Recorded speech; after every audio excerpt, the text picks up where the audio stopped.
The movie begins during a routine mission aboard the International Space Station, where a team of astronauts prepares to intercept an unmanned space probe, codenamed Pilgrim, carrying biological samples on its way to Earth after completing its 8-month Mars mission. Within the capsule are soil samples that seemingly contain evidence of alien life. Discovering that it veered off course, engineer Rory Adams is tasked with slowing the probe down so it can be docked safely into their orbit using a remote arm. Despite the jitters of the crew, they carefully help Rory set up for the dangerous spacewalk operation. Within minutes, the Pilgrim shuttle crashes but gets caught by the arm, relieving the crew watching from the window.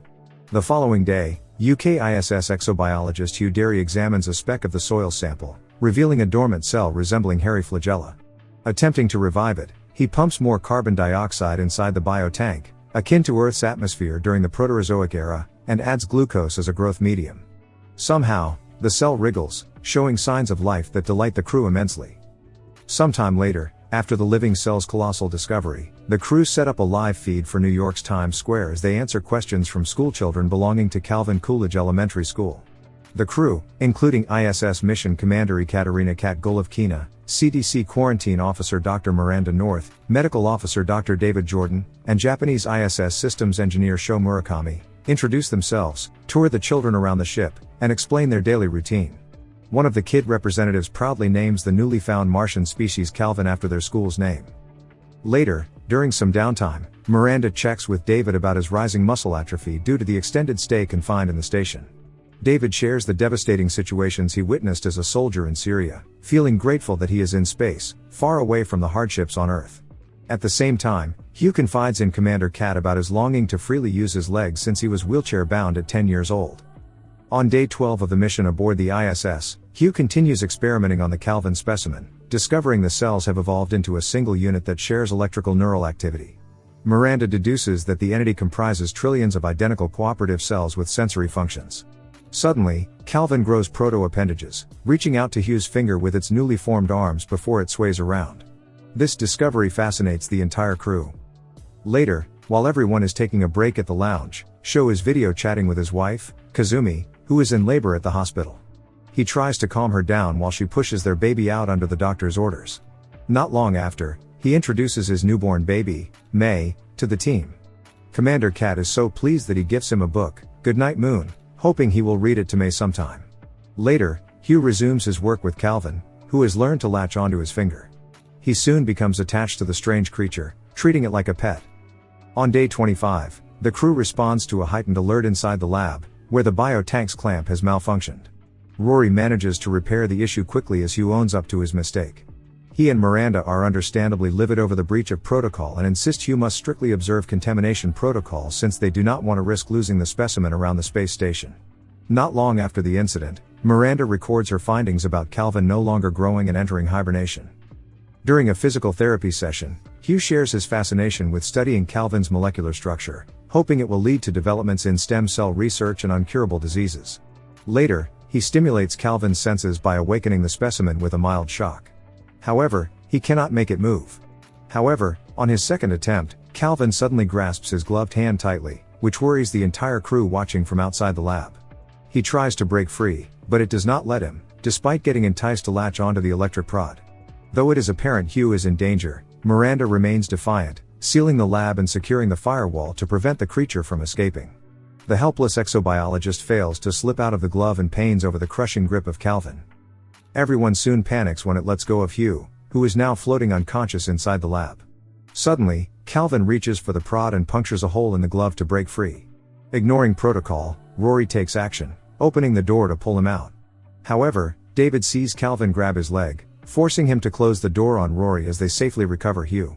Realizing the danger, Commander Kat allows the engineer to kill the alien creature, with Sho suggesting burning it. Rory blasts Calvin with the blowtorch, which frees him but lets the specimen loose around the lab. As fear intensifies in the station, Rory nervously exhausts the incinerator, failing to subdue the crawling creature. To everyone's horror, Calvin enters Rory's mouth and devours his internal organs, killing him. The torch then floats towards the sprinklers, triggering the fire suppression system. Calvin then escapes from Rory's lifeless body, seemingly much larger than before, and looks for a way out. The commander and Sho attempt to manually override the system while the CPU is in lockdown mode. Miranda watches as the creature slips inside an open vent after feeling the airflow through it. After recovering Rory's corpse, the crew discovers that their communication system, despite being independent of the sprinklers, has somehow shut down, preventing them from contacting Earth. Sho realizes that the transmitter has failed and would need to be repaired from outside the station. Beset by urgency, Commander Kat volunteers to perform the spacewalk despite the underlying risks. Not long after David has put her in her suit, she sets out to find the transmitter, identifying an overheating issue. Hugh deduces that Calvin has absorbed the coolant for sustenance. Suddenly, the creature latches onto Kat's suit, trying to find a way inside her while squeezing her leg.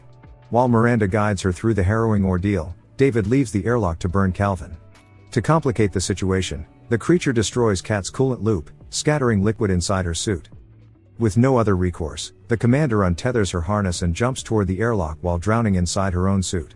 David hurriedly wears a space suit and meets Kat outside the airlock, asking her to open the valve. However, the commander sacrifices herself so that Calvin will stay outside of the space station. The crew helplessly watches as she drifts away while the intelligent creature leaps and scurries elsewhere. As they grieve the loss of their beloved commander, they reorganize and plan to keep the creature away from the maneuvering thrusters by blasting it. Sho knows it will trigger the temperature sensors if it attempts to climb through one of the nozzles. They miss and see Calvin run toward the outside of the lab. Sho repeats the process of burning out the thrusters until the fuel gauge reaches a critical level, causing the station to face orbital decay and burn up upon reaching Earth's atmosphere. Though they get back to a safer orbit, it allows Calvin to re-enter the station.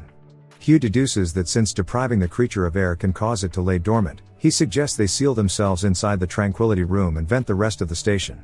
While everyone seals the interior, a visibly weakened Ha sees Calvin but keeps the sighting to himself. Later, David and the others share their sentiments about seeing his colleagues' deaths, comparing the tragedy to the Challenger's explosion. Hugh says Calvin is targeting them because they are its means of survival before slipping into an unconscious state. The team immediately uses the defibrillator to revive him with controlled shocks. As they do, however, Miranda sees movement inside Hugh's pant leg. She opens it to reveal that Calvin has latched onto his leg the entire time, feeding off him. Miranda tries to shock him with a plasma cutter, only to provoke the creature to attack. The surviving astronauts race toward the exit hatches as Calvin chases them. Sho separates himself from David and Miranda to protect them, encasing himself in one of the sleeping pods. Calvin stares menacingly at him and attempts to break through the glass until it retreats. Meanwhile, David and Miranda return to a dying Hugh as he requests to be lifted up one last time before succumbing to his injuries. Miranda sees that her finger is wounded, not knowing that her blood is floating away. She and David find an opportunity to track Calvin since it swallows Hugh's leg tracker. They ultimately use Hugh's corpse to lure it into a trap, sealing it in the room while they vent the oxygen supply. While the creature is slowly suffocating, David sees an approaching Soyuz spacecraft sent by headquarters after receiving a brief distress call from the commander earlier. The pair try to signal the craft with a flash, only to be ignored as it intends to push the station into deep space. Miranda realizes Earth has activated Firewall 3 as a failsafe to protect Earth from the creature, confessing she knew about this protocol before coming aboard the ISS. Sho leaves his pod unbeknownst to the two, believing a rescue ship has arrived. As he grabs a knob to open the hatch, Calvin follows closely behind and decimates the Soyuz crew, who were caught off guard. Afterward, it latches on Sho, forcing him to sacrifice himself by letting go of Miranda's grasp to get sucked into the Soyuz craft to trap Calvin. Miranda then precariously reaches the airlock to close it, only to see the creature return, forcing her and David to flee and lock it from the other side. The pair watches horrified as the Soyuz detaches from the docking bay and crashes into their station, causing them to fly erratically and slowly descend into Earth in 39 minutes. Accepting their fate regarding their non-survival, the pair still worries that the creature may survive re-entry into Earth's atmosphere. David reads the Goodnight Moon book one last time as Miranda reminisces about her father. As they brace the coldness of the interior, they brainstorm a plan to lower Calvin into one of the two lifeboats, both set to a default trajectory. David will trap it inside Boda using an oxygen candle before pressing a button to give him complete manual control to override the flight path and avoid re-entry. At the same time, Miranda will board the other pod for safety. Despite her hesitations, she accepts David's sacrifice for her, trusting his decision for her survival. Not long after, the pair suits up and goes their separate ways to enact their plan. David searches for Calvin as he grabs and consumes the oxygen candle. He hurriedly floats away, leading the creature into his pod while it gets distracted by another oxygen candle. After locking himself with the beast, he leaves a message for headquarters, alerting them that he will launch into space, and Miranda does the same in her pod. While this continues, she records a black box to warn everyone of Calvin's imminent danger to life on Earth, hoping they will not underestimate its capabilities.